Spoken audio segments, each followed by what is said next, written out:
Welcome back to the channel, my friends. Time for part 2 of the recent Pcgs submission. We got this really pretty 1896 Morgan. Last year I had bought 5 or 6 of these, and it all were in NNC holders. They were all graded 60s, 66s, and 67s. I ignored that and just looked at the coin, and I thought they were all nice. The last one came back a 4, and it was very pretty toned, and went for a little over 200 bucks. This one, toning's pretty similar, not quite as good, and I thought it was a little more chatter on it, so I was expecting a 3 with a nice true view, and I figured, well, that's worth it. The reverse, very pretty. Yeah, and this was in a basement slab, so you can occasionally find nice coins in those. You gotta know what to look for. And I predicted this coin would go 62, 63. It's a pretty decent amount of chatter on the obverse, this coin. It came back to 64 like the other one. A little bit surprised. It's a little bit generous on it, but I'll take it. I want to say I paid $70 for this coin. It's probably worth 150, 200 bucks. So that's a win. 1951. Franklin. This one I thought had a very good chance at a cameo. This was in a Proof 65 NGC holder. And very strong cameo on both sides. And they are a little bit more generous on these earlier dates. So I bought this coin well below recent comps and decided to crack it out and send it in. And anything about it, even if I just got a cameo, it would be a pretty good win on this coin, whether upgraded or not. I think it deserves it. It's not a super strong one, but it's definitely there. And it came back at 65 again. So that's kind of a bummer on that one. I feel like this is a coin that if you sent it in 3 times, you'd get a cameo at least once. It's really close. Maybe it's just a little right under the chin and the bottom of the bust. It's just a little too dark. The lettering stands out. The head, I mean, I don't know. I don't really know what I'm missing there. I still think this is a cameo, but it puts it about a wash if I leave it as is. But I think I might try one more time on that coin. I think it deserves it. 84.0. This one, not a real high grade coin. I think this is the reversed tab toner, which is actually a pretty cool looking coin. Oh yeah, okay. Really cool colors on there. This set in like a coin board or something like that with a piece of tape across the back.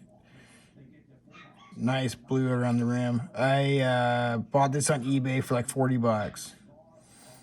When they posted it, they just didn't even show the back of the coin. I just happened to click on it. Came back 61. The grade I didn't really care about. Just needed to be a straight grade. That it doesn't really matter too much on a coin like this. This is worth the same in a 61 or a 63 holder. Doesn't really make much of a difference unless you get above that.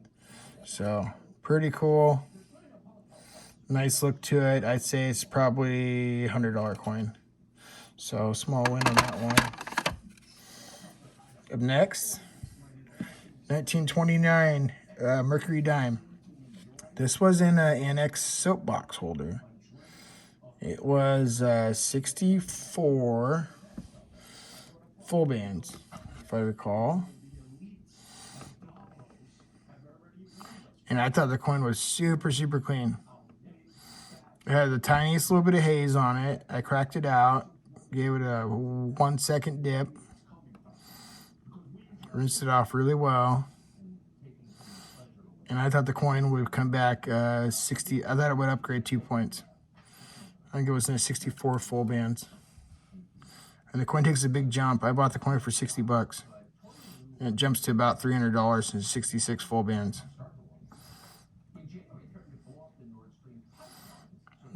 Way too nice for a 4. Super clean. And it did. Upgraded 2 points, 66 full bands. Big win on the Annex soapbox. Next, we got a 1900 Morgan. Very clean. This was in a modern ICG 65 holder. And I think I want to say I got this on eBay for like just over 110 bucks. And if I can get it to come back in a 5, which I thought, because I seen a bunch of these, and I thought this was the nicest. You know, it's a $190 coin. It was worth a shot. Very little action on this coin. I thought it even might 5+. So clean. And well, you can see there. So I came back altered surfaces. And I looked at this coin. I cannot find it on here. I was looking at the true views. Doesn't surprise me. ICG coin will come back altered surfaces. Maybe there's a residue on there. Whatever it isn't obvious. Some sort, yeah, there's some sort of chemical or something left on there. I don't know what. Because if it wasn't for that, this coin would have came back at 65, I think, at least.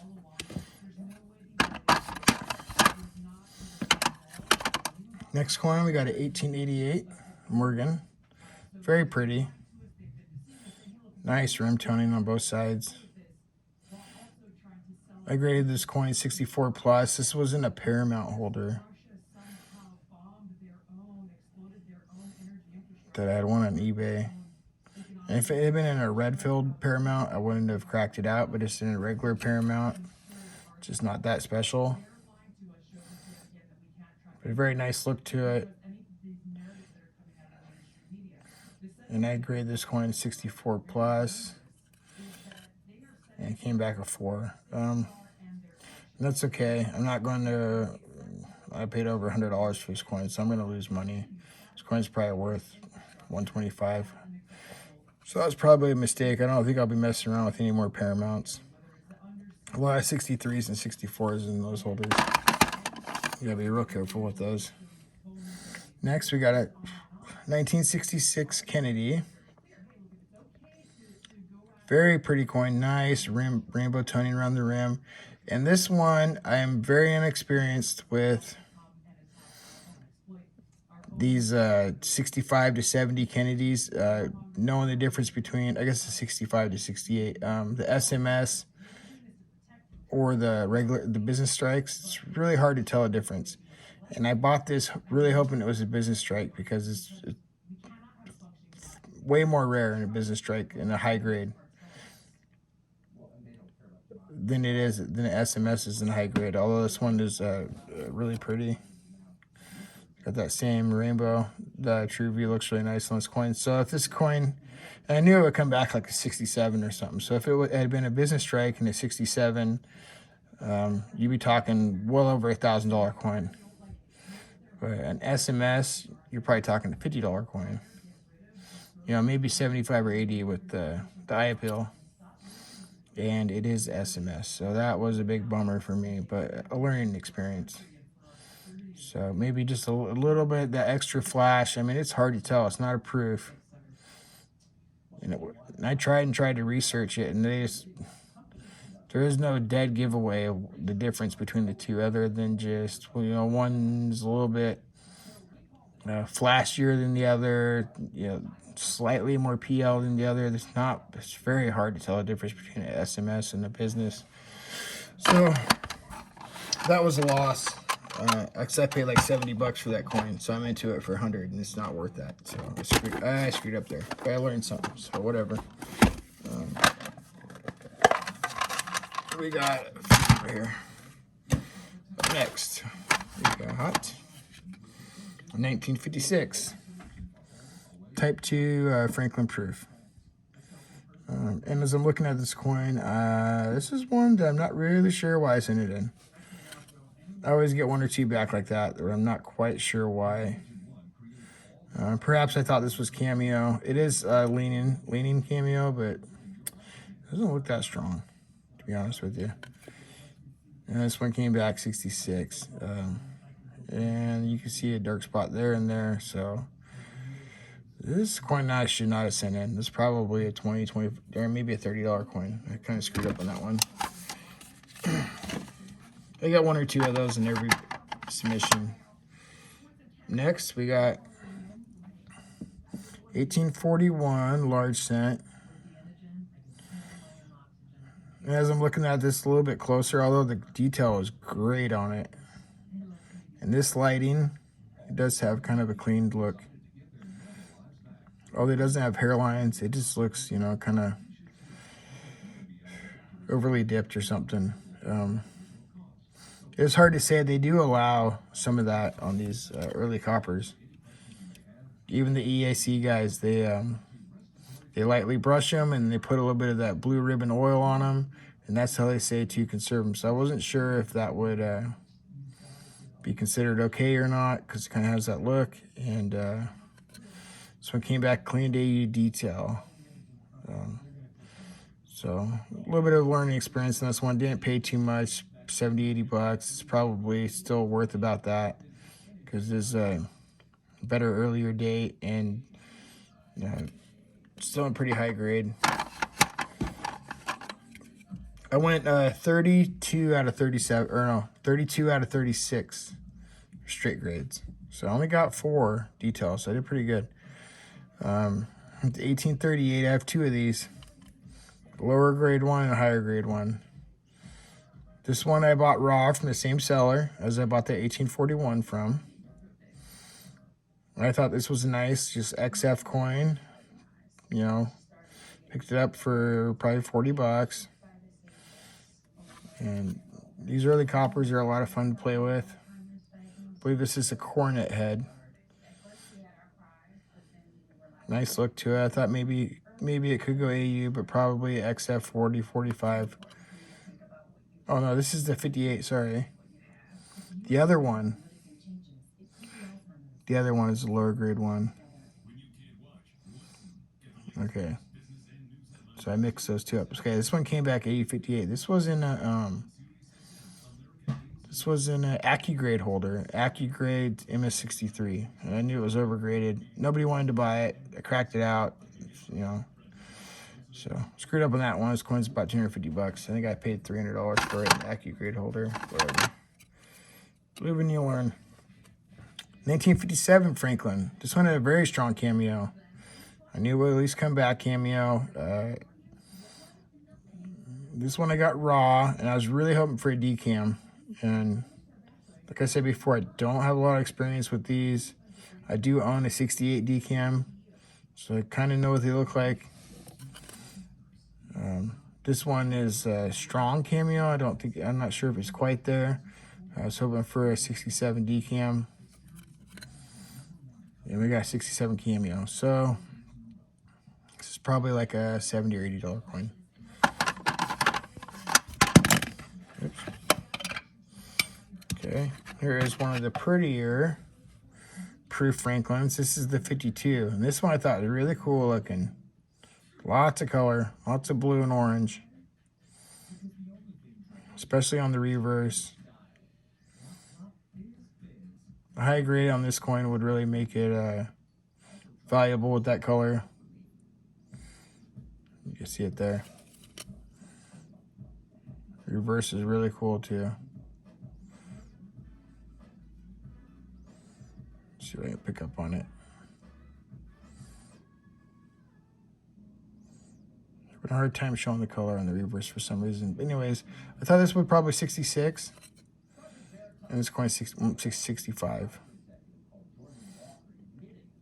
Maybe it was the 51 that had the most color. Next, we got a Barber quarter. This is a key date. It's a tough 1909S. And this is a leftover from my early ICG collecting days when I first started collecting. And I learned a lot from that to avoid those. But this coin I thought was really nice. It wasn't a 63 holder. I thought it had a shot 50-50 straight grading or coming back cleaned. I knew it was probably on a crossover. PCGs called it cleaned on a crossover. So I cracked it out. I figured, you know, if it's not in the ICG holder, maybe there'll be a little more lenient on it. But we'll see how they did. There is a little bit of hairlines down here. I'll try. See if we can zoom in here a little bit. So there's kind of a lot of hairlines, really. So you got a lot going vertically there. Sorry, I'm just getting used to doing the loop again. I have not had the loop, but there's a lot there by the stars. Coin's a little deceiving. So you're really going with the loop. It's really hard to see those. It's been a long time since I had a loop, so you got the... You're a little patient with me on that. I think there was a pretty good amount down here at the bottom. Yeah, the back isn't so bad, but yeah, that obverse, a lot of vertical wipes on it. And this one came back cleaned. Didn't surprise me. So, it's another learning experience for you new collectors. Don't, I know it could be tempting because they're so much cheaper to go after those ICG coins, but do not do that. I would recommend. This coin's very pretty. It's one of my favorites from the sub. This is a 1881S. And this was in, the only reason this even got submitted is because it was in a holder that was just destroyed. And it was an NGC fatty, and it was just smashed to hell. And I cracked it. It was in a 64. And I cracked it out intending to send it back to NGC because I thought the coin would come back 64 star. I don't think it's anything great, anything better than a 64. But I thought it would at least come back that in a new holder, and you know, it was also had a CAC sticker on it too. So felt pretty good about this coin. My buddy doesn't really submit to NGC, so I ended up going to PCGs, which is fine. But this one I do think would be better, and back to NGC, I think they would give it a 64 star. It would be, for this coin, it would be worth it. It came back 64 again. Very pretty coin. Semi-PL. The funny story in this coin is I've actually sold it before. I bought it for like 175 bucks, sold it for 250. 2 months later, it showed up on eBay again. And I bought it for 165 bucks again, the second time. And that time, the holder was all smashed up even worse. And so I decided, well, I already made 60 bucks on it one time. We'll send it in and get a new holder. Okay, we're getting running kind of long here. We'll take a break and we'll do part 3. Will be the last 9 or 10 coins in the next day or two. Take care.